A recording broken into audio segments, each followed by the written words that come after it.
ఈ ఒక్క మొక్క మన ఇంటి ముందు ఉంటే ఎన్నో ఆరోగ్య సమస్యలకు పరిష్కార మార్గం లభిస్తుంది. పుష్కలంగా ఐరన్ లభించే ఈ మొక్కను మన ఇంటి ముందు నాటుకుందాం. హలో అండి, అందరికీ నమస్కారం. మా ఇంటి ముందున్న పూల మొక్కల్లో మునగ మొక్కను నాటాను.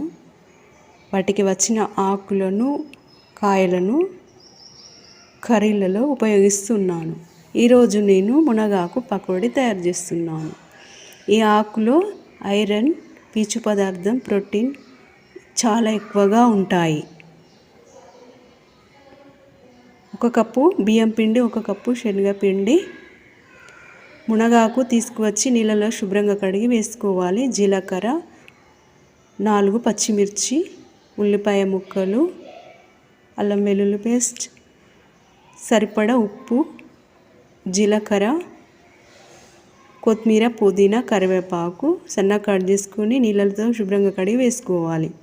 అన్నీ కలిసేంత వరకు కొంచెం నీళ్ళు వేసి కలుపుకొని స్టవ్ వెలిగించుకొని కడాయి పెట్టుకొని అందులో ఇలా చిన్న చిన్న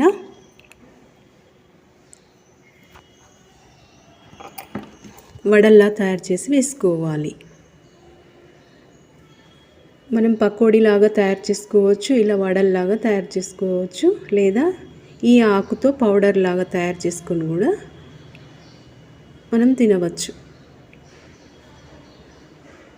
మునగాకును తీసుకొని నీళ్ళతో శుభ్రంగా కడిగి నీడలో ఆరబెట్టి దాన్ని పౌడర్ తయారు చేసుకొని గాజు సీసాలో నిల్వ చేసుకోవాలి. రోజు 1 అర స్పూను గోరువెచ్చని నీళ్ళల్లో వేసుకొని త్రాగడం వల్ల